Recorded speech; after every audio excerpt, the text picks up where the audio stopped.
તાજા સમાચાર તમારી ભાષામાં મેળવવા માટે ડાઉનલોડ કરો Gujarati mid Danny app.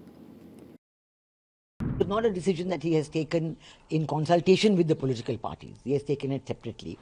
He has again talked about the reforms, that we need to do the reforms. But he is not an elected government. He is not a constitutional government. He is not a legitimate government. The credibility of the interim government, interim regime has gone down a lot. So I think that there will have to be a new caretaker government, non-party, neutral caretaker government. Bangladesh, that is fresh elections will take place in Bangladesh in April 2026. How do you see it now? Well, I think it's controversial, this announcement, for 2 or 3 reasons. First of all, some of the political parties have opposed it. Even BNP themselves have said that we want it earlier, we want it by December. So it's not a decision that he has taken in consultation with the political parties. He has taken it separately. Secondly, he has again talked about the reforms, that we need to do the reforms. But he is not an elected government. He is not a constitutional government. He is not a legitimate government. So there's no reason for such a government. It's an interim government. There's no reason and no constitutional provision for them to do reforms. They must have early elections, and then the elected government will look at what reforms they want. So that is the second point. The most important point, I think, is that just 2 weeks ago, the army chief, General Wakaruzaman, the army chief of Bangladesh, he had a big darbar, sabha, with all his army officers in uniform, including those serving abroad. They joined on Zoom and so on.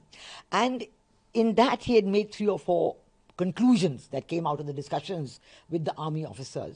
And the most important one was the demand that there must be elections by December of this year.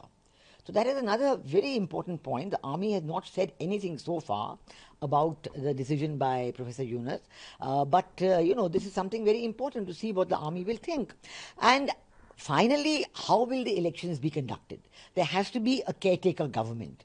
Mohammed Yunus cannot head a caretaker government because in his government there are political party representatives. There are representatives of Islami Andolan Bangladesh. There are people in his party who then have left and formed a political party of their own. They were advisors to him, and they're still very close to him. There are people who are his special assistant, they are in the Hizb ut-Tahrir, and they are now advisors in the government. So the credibility of the interim government, interim regime has gone down a lot. So I think that there will have to be a new caretaker government, non-party, neutral caretaker government, and then they should conduct the elections by December of this year. Chief Advisor Mr. Yunus has also accused that domestic and international supporters of the defeated fascist government of attempting to destabilize the interim government. No, I think that is absolutely an incorrect statement, because actually it is Mohammed Yunus who has decided to ban the activities of the Awami League. The Awami League is the single largest party in Bangladesh. It has a vote bank of about 40%, at least, if not more. And we do know that at the end of 7 or 8 months after Mohammed Yunus started the interim regime, the popularity of the Awami League was intact, because people were still saying that we want the Awami League, it was better earlier. So I think it is in response to this continuing popularity of Awami League that the interim regime decided to ban the activities of the Awami League. Now that is a very significant deterrence for the election, because everybody has been saying that the elections must be free, fair and inclusive. Everybody must be allowed to take part. All registered political parties must be allowed to take part. So I think the effort to ban the Awami League has been wrong, has not been well received by the people of Bangladesh. And now, because it's not been well received by the people of Bangladesh, so Professor Yunus is talking about a state of war. What is he talking about? He is responsible for the law and order.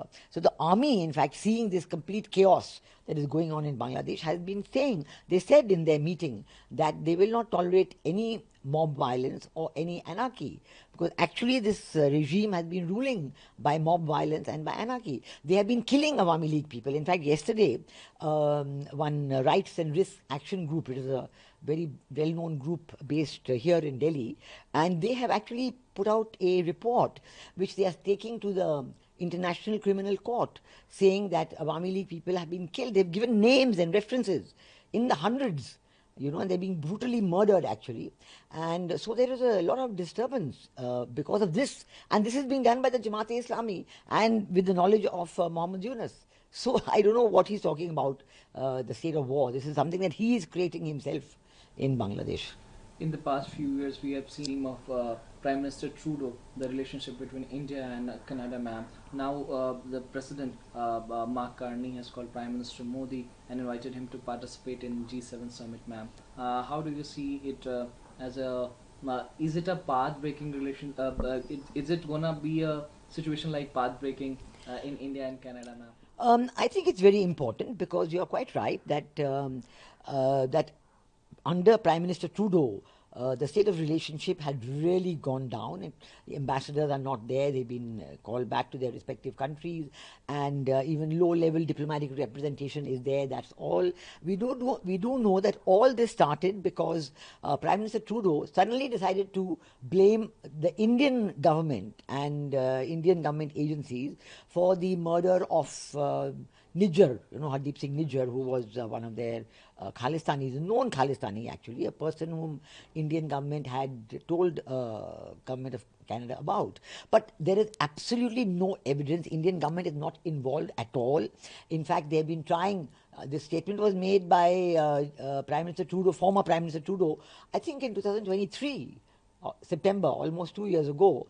And since then, he said, we have some credible allegations. I mean, they have no evidence at all until today, despite Government of India saying that, please give us evidence, etc. They have not given any. So, obviously, because of that, the relationship, Indian government was very annoyed with that, very upset with that, and the relationship has been going down.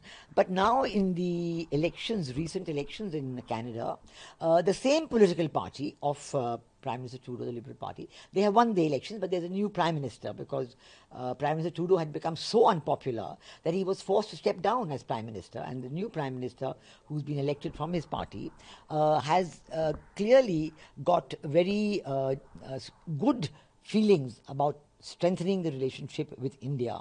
And most important is that the pro-Khalistan party, the NDP led by Jagmeet Singh, they have totally lost the elections. Jagmeet Singh himself lost his seat. He has stepped down as head of the party. So it is clear that the Canadian people also do not want the separatist forces of India who want, they're talking about Khalistan and so on. Why should they have anything to do in Canada? Because Canada is not interested in this. So Prime Minister Carney then decided to call our Prime Minister, and our Prime Minister has accepted the invitation. And it's very interesting that Prime Minister Carney was answering a press conference in his own country in Ottawa, and he was asked, why have you invited Prime Minister Modi? Because we know that the Khalistani groups, all of them were very much against the invitation to Prime Minister Modi, and they had been lobbying the Liberal Party as to not let him be invited. But Prime Minister Carney gave a very good answer in the press conference, and he said, India is the fifth largest economy in the world. We know that today, very soon, India is going to be the fourth largest economy. And to leave out such an economy from the G7 meeting would really make a mockery of the meeting, because how can you have a discussion when you have left out, the fourth largest economy in the world? And he also said quite clearly that he wants to strengthen the relations between Canada and India. So yes, I think it is a very important decision. It will be very important for improving the relations between Canada and India. And our Prime Minister has agreed to go there, and when he goes there, he will be having bilaterals with a lot of leaders over there. We haven't heard the time, the schedule of his meetings yet, but we will know very soon. And in those bilaterals, he will be able to explain a lot of issues, and this is the first occasion after Operation Sindoor, after the absolutely ghastly terrorist attack on innocent tourists in Pahalgam, that first time that our Prime Minister will be traveling abroad. So this is a unique opportunity for him to meet the world leaders and explain our point of view against terrorism, our point of view why we have put the Indus Waters Treaty in abeyance. All these issues will be explained by our Prime Minister. After 22nd April, Pahalgam terror attack, ma'am, what treaty is in abeyance with Pakistan, ma'am. But Pakistan has written again an offer to renew the talks on Indus Water Treaty. But there is no signals from New Delhi as of now, ma'am. Well, you know, our Prime Minister had made this very clear. The issue of the Indus Waters Treaty is not a new one. It's a very old one, I think, almost from the time it was signed, because it was a very unequal treaty. And these Indus waters from all the tributaries of the Indus River, India was getting only 20%. Of the water flows, and Pakistan was getting 80% of the water flows.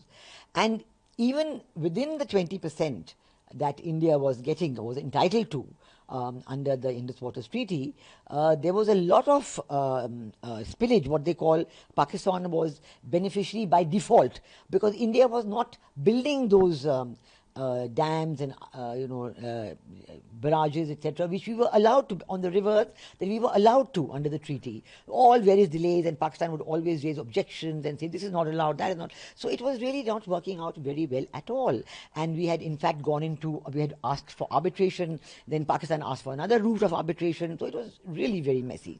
But more than any of all this, so the question of putting the Indus Waters Treaty in abeyance has been discussed now for the last 15 years, and certainly I think under Prime Minister Modi this issue has been raised again and again. And this time, after the terrorist attacks in Pahalgam on innocent tourists, our Prime Minister said clearly that blood and water cannot flow together. And you cannot think that water is a lifeline for Pakistan, but for India, the terrorists can come and kill innocent tourists and destroy families. And young honeymooning couple, young parents with small children, they've been killed mercilessly in a communal way after identifying their religion. And you think that India will keep quiet. So it is completely unbelievable that India will keep quiet. And our Prime Minister has done the right thing to put the Indus Water Treaty in abeyance. All of India is supporting him. In fact, there is such universal support from all the political parties. We have seen that all the 7 delegations which went abroad and now they have come back, they are all talking about how much support they got and how they were able to explain about the Indus Waters Treaty, about the other very precision attacks that we undertook on the 7th of May and on the 9th and 10th, early morning 10th of May, all that. And the world is understanding. Subscribe કરો Gujarati mid day. Bell icon પર click કરીને મેળવો તમામ વિડીયોના direct notification.